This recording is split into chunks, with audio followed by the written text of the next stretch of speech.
Hi everyone, and welcome to the video about the main concept in Fabricator. It's called the wireframe. So let's start by running Fabricator through the command line. We click connect, and it will take us to the page where we approve. When we get the connect, we can start working in it. Okay, so wireframe. To understand wireframes, first we need to introduce the concept of a loop. So a loop is just one set of curves that is forming a ring. So if we run a solver here, let me do a full model. Run a solver here, we will get it to compute a mesh. It's making a panel out of this loop that you made. And this is, you can make it bigger. If you run it again, it will create it again. A little bit more detail. And the loop can be two-dimensional, it can be three-dimensional, it doesn't matter. The loop is a loop. So let's say we want to lift these two pieces up. That, and if we calculate it, the loop will still compute. Right? So it's closing this. Loop can be any shape. So let's say we make it a rectangle.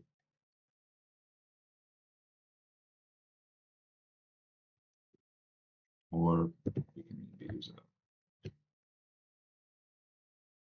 that and make it a curve.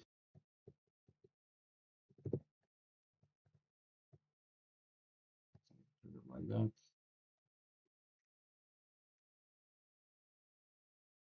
So we need a bit more resolution to capture this detail.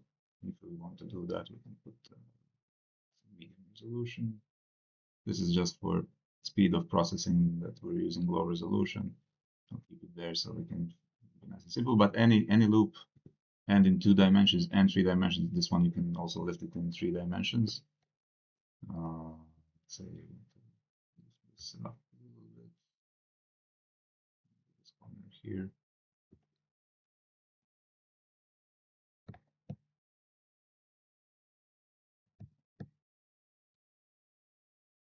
Yeah. So yeah, any loop that you create, it will process. And the wireframe is a set of loops. It's composed out of loops.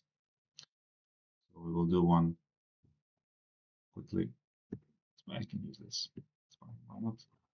We'll just draw some lines here. And the important thing is that it's maintaining the connectivity. So all of these need to touch the edges. So I'm now connecting just the point to point because this is the easiest, but it can be also connected the edge to edge. It will also be a valid wireframe. And if we now select this and run, it will process all of these loops. You can see, just clear the result one more time. You can see it in more detail. So this here is one loop. This is another loop. This side is another loop. These are your panels. These are in your cover later on. If you're doing a cushion or whatever, it's going to be sides and panels.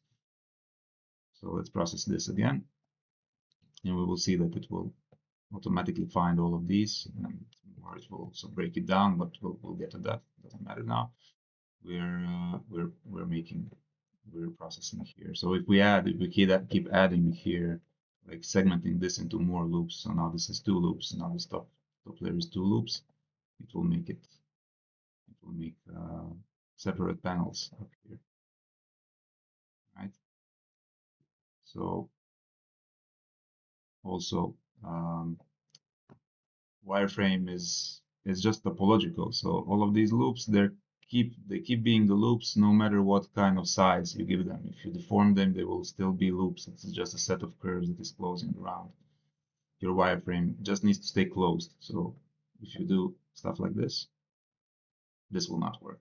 Right? So it will try to find this line. It will find that it's open right here, and that it will not be able to process it. It will even get a warning when we run it. We'll get the warning that it's an open end, so we won't process it, and we'll close it. And you can do the closing also by just selecting these, and you click the connect button. It will help you connect. We'll get through these tools later, but the important thing that you need to know, the wireframe needs to be closed. And once it's closed, you can kind of easily deform it. So right now, all of these points, the control points, you can activate it by hitting F10. And now let's do some deformation. So we take these, we can just move them. That's now our wireframe is deformed. If we run it, it will again solve all the sides of the new shape. You can keep doing so in whatever direction you want. Okay, just forgot that I need to select everything. Run. So it will solve any new shape because the wireframe keeps consistent, keeps closed.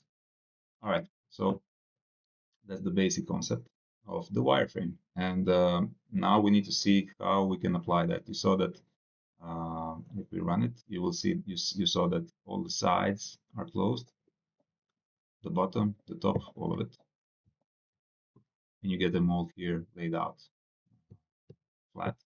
But if you want to do a cover, we don't want this bottom. Let's say we want to cover over something. We don't want to use this bottom here. So now we'll introduce our first other line in this excluded. We just iterate all of these that we were drawing in were these lines, fixed edges. This means they're not moving. All of these edges are non-movable. Where you draw them, that's where they stay once the wireframe is processed.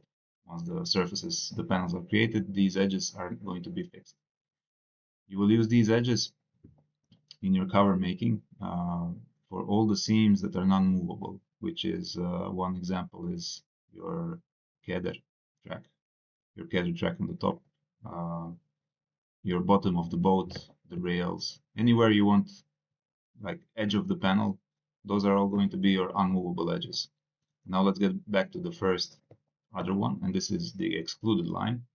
So we will use excluded line to cross over those loops that we do not want to process. And in this case, this is the bottom loop. So we will just from corner to corner, any corner, we'll cross it out. So it's not going to process this bottom loop. So if we run it, you see that the bottom one is not processed, and it's also not being output here in the solution. Now let's try another one. So we can do that on more than one. This is completely fine. Let's say these two.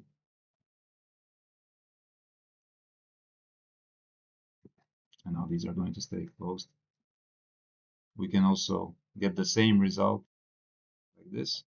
If we, let's say, remove this one, if we remove that one, and remove all these, we will get the top processed. But if we just cross out the top with one, and this can be anyway, this way or this way, it will process.